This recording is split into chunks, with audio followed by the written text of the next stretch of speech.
ES Audio. From the Evening Standard in London, I'm Ros Russell and this is The Leader.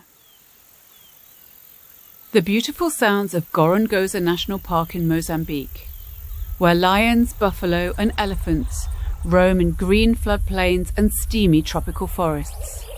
But it wasn't always like this. During Mozambique's brutal 16-year civil war, nearly all of the country's wildlife was destroyed by soldiers and poachers. For the animals that survived, their home was a menace of traps and snares. For this special Let Girls Learn episode of The Leader, I travelled to Gorongosa to discover how an unusual rewilding project, with girls' education at its heart, has helped nature to roar back to life.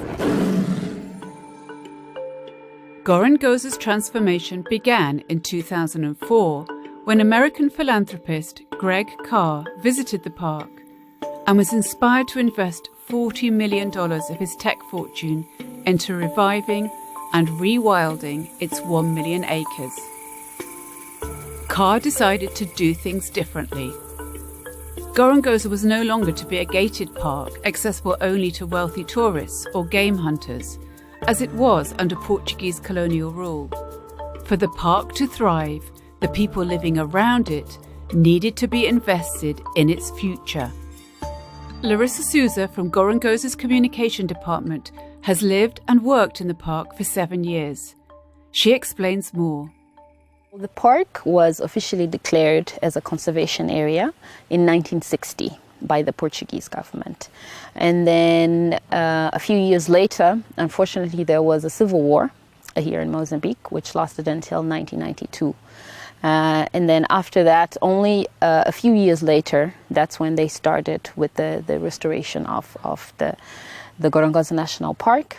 It was in 2004 when the philanthropist Greg Carr came to visit Mozambique, and he came to see the park. And he said, this is the place that I would like to invest and see restored. And since then, we've been able to reintroduce many animals. We started with elephants, wildebeest.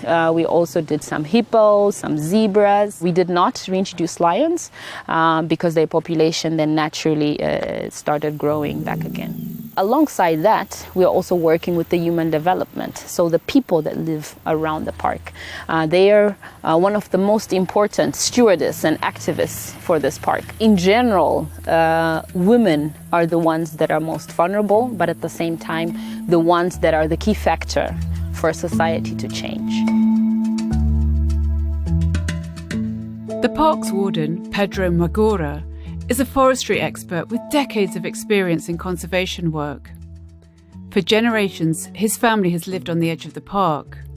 But he told me how during colonial times, families like his could not enjoy the natural wonders that were right on their doorstep. This park was not allowed to be here, black people, during colonial time. We were not allowed. In my family, I'm the first man to be in this park.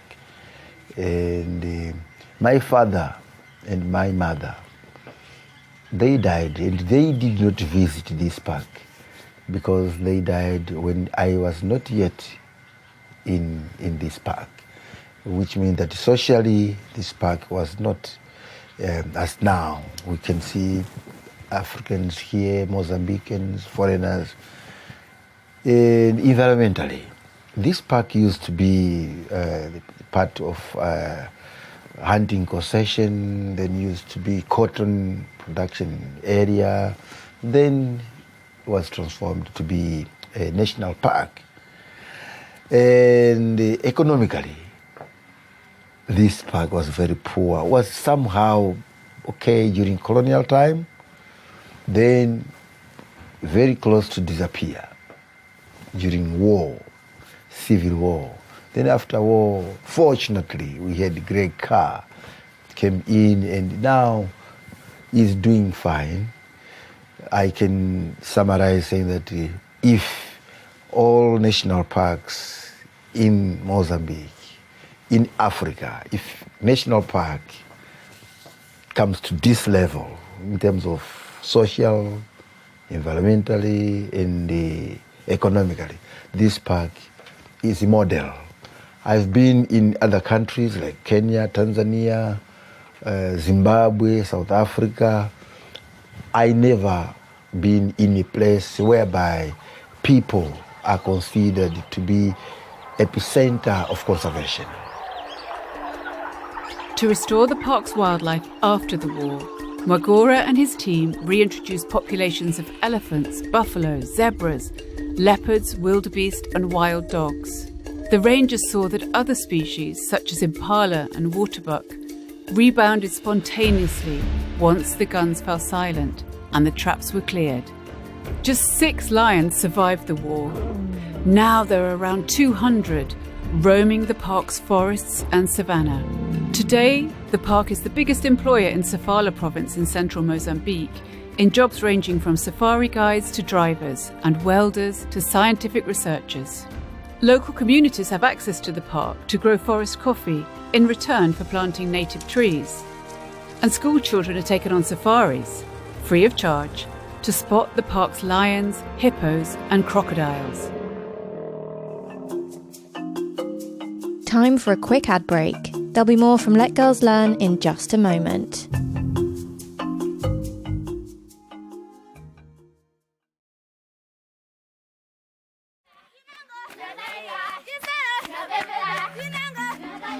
Girls are often excluded from advancing in education and employment in Mozambique. And they are particularly vulnerable to the frequent climate change catastrophes that have hit the country, including Cyclone Idai in 2019. For this reason, Gorongosa's leaders have decided to put girls and women at the centre of their conservation blueprint. At Musina Primary School, on the edge of the park, Vilma Nambi is leading one of the girls' clubs that aims to protect girls from early marriage and to keep them in school. This is one of our 100 girls' club in the Gorongosa National Park buffer zone. The park supports the education system through capacity building of teachers, but also through extracurricular activities such as the girls' club.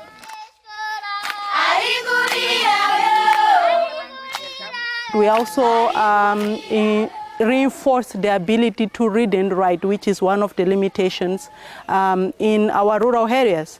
Besides that, we also tackle some of the issues related to girls' adherence to school, such as child marriage, early pregnancy, and other gender-based violence. So we work with what we call madrinhas and padrinhos. The direct translation for that is godmothers and godparents, which is a role that already exists in our culture.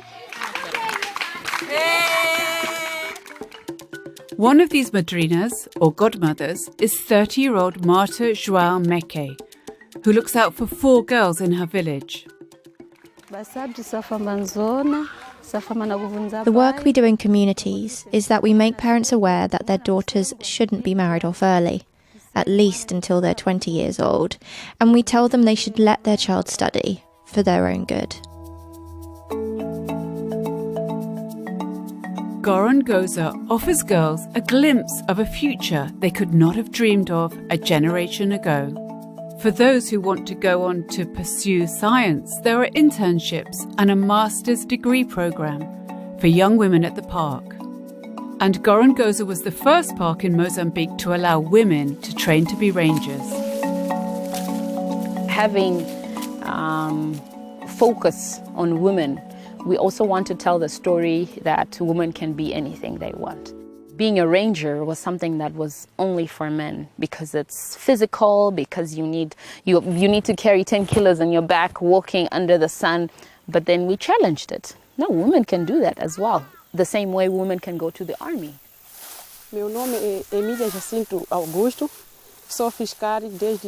My name is Emilia Jacinta Augusto, and I've been a ranger here since 2016.